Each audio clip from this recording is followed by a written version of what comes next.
من عمل صالحا من ذكر أو أنثى وهو مؤمن فلنحيينه حياة طيبة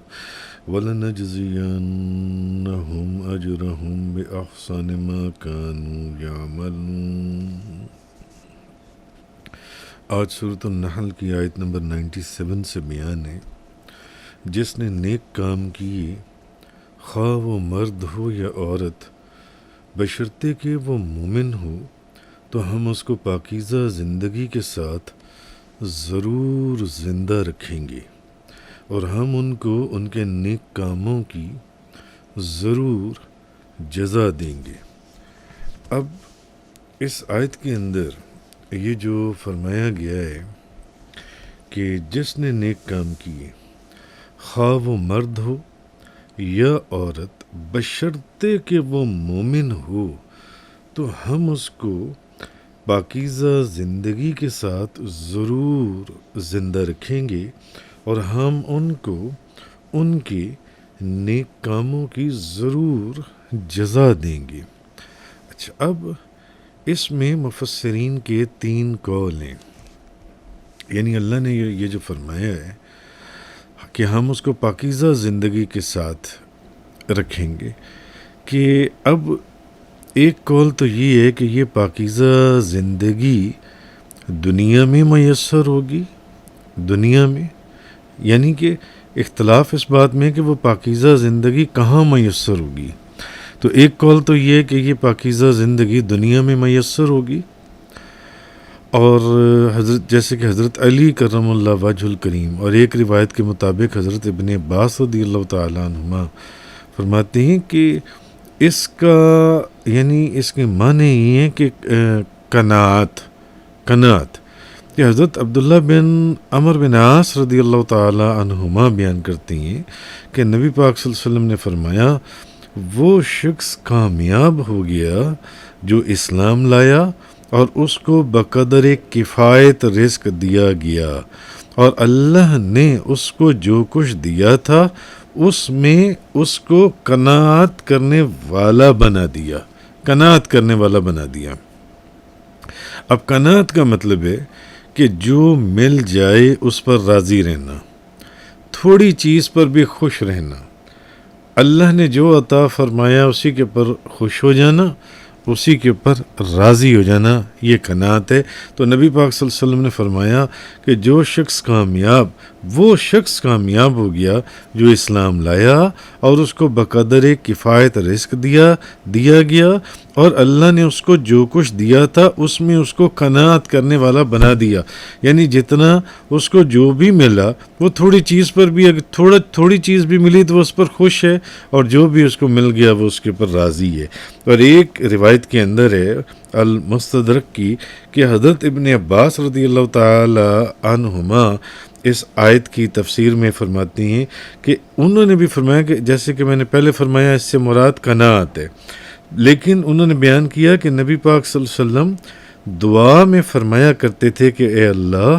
تو نے مجھے جو رزق دی ہے اس میں مجھے قناعت کرنے والا بنا دے۔ تو قناعت کے معنی میں نے پہلے آپ سے عرض کیا کہ جو بھی مل جائے اس پر راضی ہو جانا اور تھوڑی چیز پر بھی خوش رہنا۔ تو حضور یہ دعا کرتے تھے کہ اے اللہ، تو نے مجھے جو رزق دیا ہے اس میں مجھے قناعت کرنے والا بنا دے، اور اس میں میرے لیے برکت رکھ دے، اور میرے لیے ہر غائب چیز میں خیر رکھ دے، یعنی جو تھوڑی چیز پر بھی خوش رہنا اور جو مل جائے اس پر راضی رہنا، مولا کریم اس میں میرے لیے تو برکت عطا فرما۔ اچھا، ویسے بھی دنیا میں اطمینان کے ساتھ وہی شخص زندگی گزارتا ہے جو قناعت کرتا ہو، یعنی جو راضی و رضا رہنا، جتنا مل جائے اس پر خوش رہنا، یہ وہ بندہ ہے جو دنیا میں زندگی اطمینان کے ساتھ گزارتا ہے۔ کیونکہ جو لالچی شخص ہے یا حریص ہے تو وہ ہر وقت زیادہ سے زیادہ مال کی طلب میں وہ کی کوشش میں رہتا ہے کہ میرا مال بڑھتا چلا جائے، اور اپنے جسم کو اور اپنے ذہن کو زیادہ سے زیادہ مال حاصل کرنے کی کوشش میں تھکاتا رہتا ہے کہ کسی طرح میرا مال زیادہ ہو جائے، کیونکہ جتنا اس کو مال دیا گیا ہے وہ اس میں راضی نہیں ہے، جتنا اس کو مال دیا گیا وہ اس میں خوش نہیں ہے، وہ اس مال کو بڑھانا چاہتا ہے۔ تو حضرت انس رضی اللہ تعالی عنہ، بخاری شریف کی حدیث ہے، آپ فرماتے ہیں کہ نبی پاک صلی اللہ علیہ وسلم نے فرمایا کہ ابن آدم بوڑھا ہو جاتا ہے ابن آدم، مگر اس میں دو خصلتیں جوان ہو جاتی ہیں، مال کی حرص،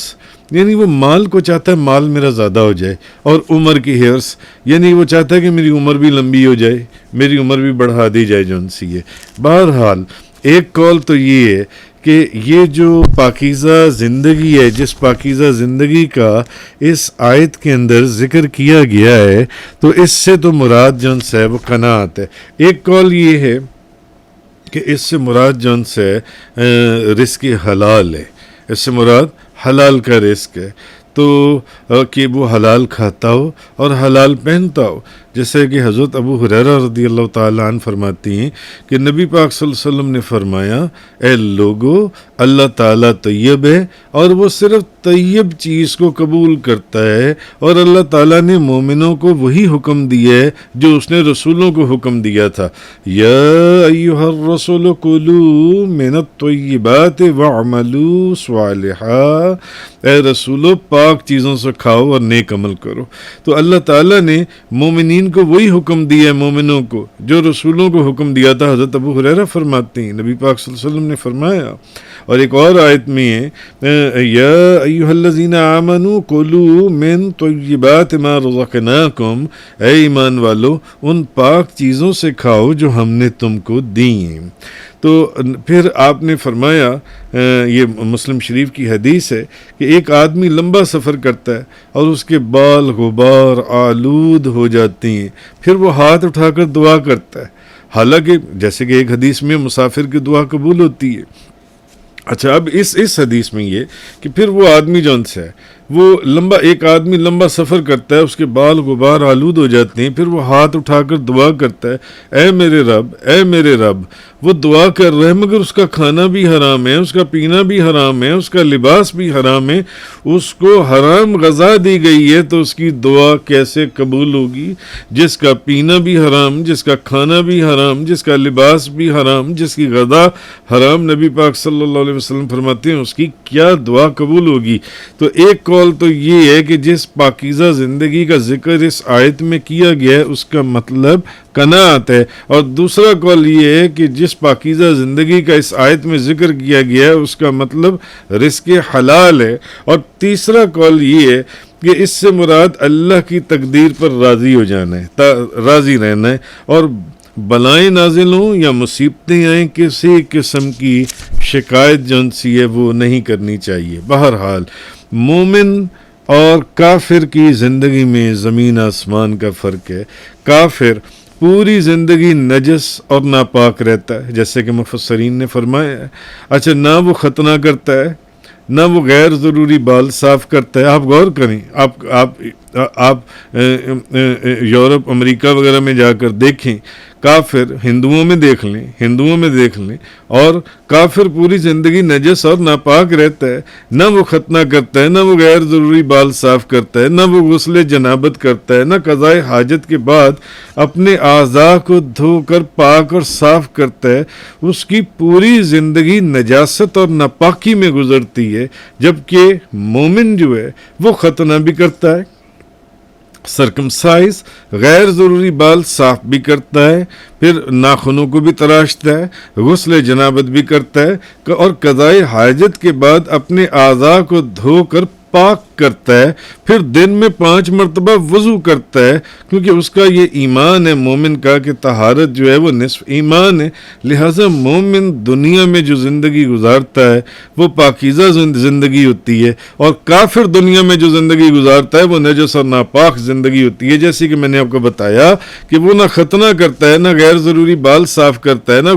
غسل جنابت کرتا ہے، نہ قضائے حاجت کے بعد اپنے اعضاء کو دھو کر پاک کرتا ہے، پوری زندگی اس کی نجاست ناپاکی. لیکن مومن جو ہے وہ غیر ضروری بال بھی صاف کرتا ہے, بڑے ہوئے ناخن بھی تراشتا ہے, غسل جنابت بھی کرتا ہے, قضائے حاجت کے بعد اپنے اعضاء کو دھو کر پاک بھی کرتا ہے, بلکہ دن میں 5 مرتبہ وضو کرتا ہے, کیونکہ اس کا ایمان ہے کہ طہارت نصف ایمان ہے. بہرحال کافر کی غذا یہ نجس ہوتی ہے, نجس, اور وہ بغیر ذبح کے مردار بھی کھاتا ہے. مومن جو ہے وہ ذبح کے وقت اللہ کا نام لیتا ہے, اور کافر جون سا بغیر ذبح وہ مردار کھاتا ہے. نجس اور ناپاک غذا سے جو جسم بنتا ہے وہ جسم بھی پھر نجس اور ناپاک ہی ہوتا ہے. میرا خیال ہے کہ وہ جسم بھی پھر نجس اور ناپاک ہی ہے جو جسم نجس اور ناپاک غذا سے پل بڑھ رہا ہے. جبکہ مومن جو ہے وہ حلال کھاتا ہے, اور جو ذبیح کھاتا ہے, اور جو طیب اور پاک ہوتا ہے, اور اس سے اس کا جو جسم بنتا ہے وہ بھی طیب اور پاک ہوتا ہے. معلوم ہوا کہ کافر کا جو جسم ہے وہ نجس اور ناپاک ہوتا ہے, مومن کا جو جسم ہے وہ طیب اور پاک ہوتا ہے. اس لیے کافر جو زندگی گزارتا ہے وہ نجس اور ناپاک ہوتی ہے, اور مومن کی زندگی طیب اور پاکیزہ ہوتی ہے. پھر آپ یہ دیکھ لیں کہ کافر جو ہے وہ خنزیر کھاتا ہے, اور میں نے ایک دفعہ پہلے بھی اپنے لیکچر میں بیان کیا تھا, خنزیر جو ہے یہ ویسی بے غیرت جانور ہے, اور اس کے اثر سے جیسی چیز کھائیں گے اس کا اثر تو ہوگا. کافر بھی بے غیرت اور بے حیا ہوتے ہیں, کافر بھی بے غیرت اور حیا ہوتے ہیں. کہا جاتا ہے کہ خنزیر جو ہے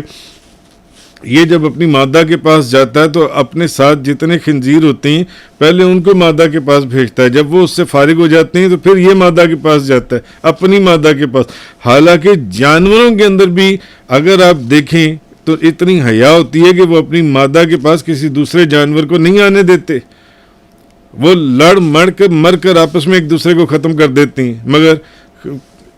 خنزیر جو ہے وہ اس کے متعلق کہا جاتا ہے کہ یہ ایک بے غیرت جانور ہے, اور کافر جون سا یہ خنزیر کھاتا ہے. اسی کی وجہ سے کافر کے وجود میں بھی اگر آپ دیکھیں تو یہ زیادہ تر بے غیرت اور بے حیا ہوتے ہیں, اور بکثرت حرام کاری کرتے ہیں. بلکہ یہ بھی کھلے عام, اگر آپ آج چلے جائیں یورپ میں اور دوسروں دیکھیں, سڑکوں پارکوں ساحل سمندر پر, میں خود دیکھ کر آیا ہوں, سڑکوں کے اوپر بیٹھ کر بے حیائی کا کام کر رہے ہوتے ہیں, اور مردوں کے ساتھ جنسی آسودگی, پھر عورتوں کے ساتھ جنس ہے. اور ان چیزوں کی وجہ سے ان کا جو ذہنی سکون ہے وہ ختم ہو چکا ہوتا ہے, اور پھر اس سکون کو حاصل کرنے کے لیے جو سارا ہفتہ یہ پیسہ کماتے ہیں,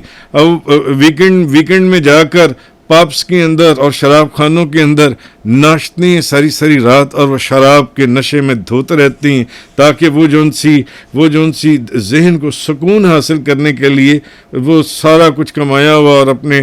جسم کی وہ سب اس حرام کاری کے اندر یہ ضائع کر دیتے ہیں. تو بعض کافر جو وہ انسانوں کو خدا مانتے ہیں, جیسے یہودی اور عیسائی ہو گئے, انہوں نے انسانوں کو خدا مان لیا. بعض جیسے کہ مفسرین نے فرمایا کہ وہ حیوانوں کو خدا مانتے ہیں, جیسے ہندو ہو گئے, انہوں نے سانپ کو, شیر کو, ہاتھی کو, ان کی آپ چلے جائیں ہندوستان میں دیکھیں کن چیزوں کی پوجا کرنے گائے کو. اچھا, بعض کافر انسانوں کو خدا مانتے ہیں جیسے یہودی اور عیسائی, بعض حیوانوں کو خدا مانتے ہیں جیسے ہندو, بعض آگ اور سورج کو خدا مانتے ہیں جیسے پارسی اور مجوسی, بعض پتھروں اور درختوں کو خدا مانتے ہیں جیسے مشرکین اور بت پرست. حالانکہ یہ تمام چیزیں عناصر کائنات ہیں, یہ خالق کائنات نہیں ہیں. تو یہ خالق کائنات کو خدا نہیں مانتے بلکہ عناصر کائنات کو خدا مانتے ہیں. جبکہ جو اللہ اور اس کے رسول کا کلمہ پڑھنے والا مومن ہے وہ عناصر کائنات کی پرستش نہیں کرتا بلکہ اللہ کے احکامات کی, اللہ اور اس کے رسول کے احکامات کی اطاعت کر کے عناصر کائنات کو تو اپنے تابع بنا لیتا ہے, اور یہ عناصر کائنات کو اپنا خدا مانتے ہیں. جیسے کہ حضرت مومن کی یہ شان ہے کہ حضرت عمر رضی اللہ تعالی عنہ عناصر کائنات کو اپنے تابع کر لیا کہ حکم دیا دریائے نیل کو کہ جاری ہو جاؤ, تو دریائے نیل جاری ہو گیا. تو بہرحال کافر کی یہ پہچان کہ آفاق میں گم ہے, کافر کی یہ پہچان کہ آفاق میں گم ہے, مومن کی یہ پہچان کہ گم اس میں ہے آفاق. تو کہنے کا مقصد یہ ہے کہ کافر جو ہیں وہ عناصر کائنات کے پجاری ہیں اور مومن جو ہیں وہ عناصر کائنات کے اوپر حاکم ہیں اور حاوی ہیں، اور ان کا تصور جو ان سے وہ اس کے اوپر، ان عناصر کائنات کے اوپر ان کا تصور جو ان سے تصرف وہ جاری ہے جو ان سے. تو بہرحال آگے اصل چیز جو ہے، جو اس آیت کا خلاصہ وہ یہ کہ جو مرد یا عورت نیک عمل کرے اور وہ مسلمان ہو تو ہم ضرور اسے دنیا میں حلال رزق اور قناعت عطا فرما کر آخرت میں جنت کی نعمتیں دے کر پاکیزہ زندگی دیں گے. اور بعض علماء نے فرمایا کہ اچھی زندگی سے عبادت کی لذت بھی مراد ہے، کہ اب ایک قول یہ تھا کہ وہ قناعت ہے، دوسرا قول یہ ہے کہ وہ رزق حلال ہے، تیسرا قول یہ تھا کہ وہ اللہ راضی برضا رہنا ہے. تو کہنے کا مقصد یہ ہے کہ بعض علماء نے کہا کہ اچھی زندگی سے عبادت کی لذت مراد ہے. اب اصل میں حکمت یہ کہ مومن اگرچہ فقیر بھی ہو، اس کی زندگی دولت مند کافر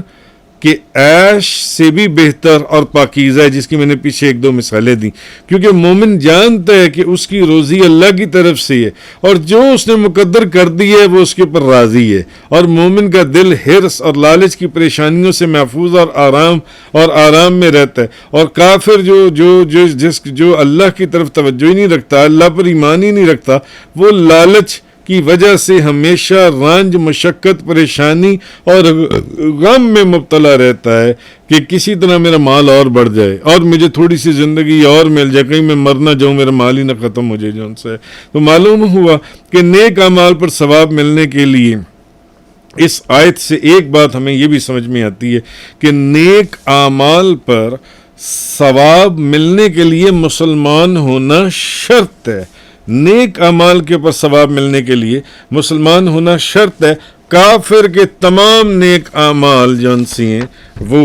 بیکار ہیں. اس لیے اس آیت میں فرمایا من عمل صالحا من ذکر او انثی وهو مؤمن، جس نے نیک کام کیے خواہ وہ مرد ہو یا عورت ہو بشرطے کہ وہ مومن ہو، فَلَنُحْيِيَنَّهُ حَيَاةً طَيِّبَةً، تو ہم اس کو پاکیزہ زندگی کے ساتھ ضرور زندہ رکھیں گے. وَلَنَجْزِيَنَّهُمْ أَجْرَهُمْ بِأَحْسَنِ مَا كَانُوا يَعْمَلُونَ، اور ہم ان کو ان کے نیک کاموں کی ضرور جزا دیں گے. وَآخِرُ الدَّعْوَانَا أَنِ الْحَمْدُ لِلَّهِ رَبِّ الْعَالَمِينَ. تفسیر قرآن کا یہ لیکچر انگلش میں سننے کے لیے براہ کرم ڈسکرپشن میں موجود لنک پر کلک کریں.